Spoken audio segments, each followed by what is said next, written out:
Prime Minister Kevin Rudd answered questions on internet message board Reddit last night and posted this photo of himself seemingly using a computer for the first time. And as you can see, Rudd dressed up in suit and tie for internet randoms compared to how he dressed for speaking to Barack Obama. No need to impress him, he's only the most powerful man on the planet. Rudd answered questions on a series of topics, but when several questions appeared about Australia's involvement with surveillance program PRISM, he skipped over those to answer this. As an American, I would like to know, what is your favourite thing about Australia? Uh-oh, I sense a funny answer coming on.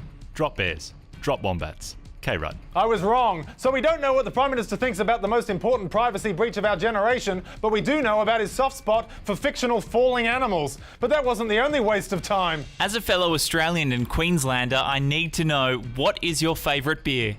You're not a Queenslander if you don't drink 4X. K-Rudd. I'm assuming that's how that's meant to be read. Otherwise, it's an alarming new citizenship test from a total flirt. You're not a Queenslander if you don't drink kisses. K-Rudd. And if you thought stupid questions were restricted to the internet, don't forget TalkBack Radio. Kevin Rudd's wife, Therese Rain, appeared on the John Laws radio show yesterday. A lot of people say, why isn't she Therese Rudd?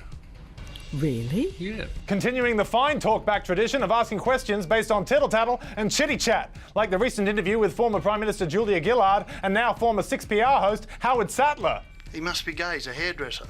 Oh, well, isn't that... You've heard it. But, It's not me saying it. Who are these people? Must be the people who call into Talkback Radio. Hello, John Laws, long-time listener, first-time caller. Yes, I've got a question for the woman married to the most powerful man in the country. What's his plan of action for the crisis in Syria? Oh, I forgot, this is Talkback Radio. Does he prefer boxers or briefs? Education Minister Bill Shorten and Opposition Education spokesman Christopher Pyne appeared on 7:30 last night looking like two naughty boys called into the principal's office. Bill Shorten ripped into the coalition's backflipping on the Better Schools plan. Well, when we talk about form, on August the 1st this year, Christopher Pyne was calling our Better Schools plan a Konski, a play on the name Gonski, the chap who helped do the report for us. She knows, Bill. She's the news. He was calling it a Konski on a Thursday.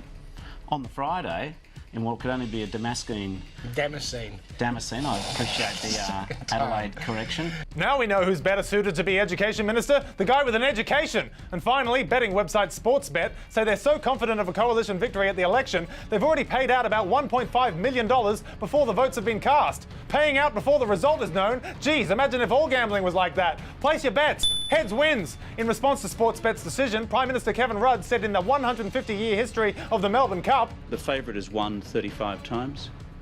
So have a think about that. Okay, I've thought about it. The election isn't a race. It's not enough to perform well on the day. And another thing, you're not a horse. For the roast, I'm Mark Humphries.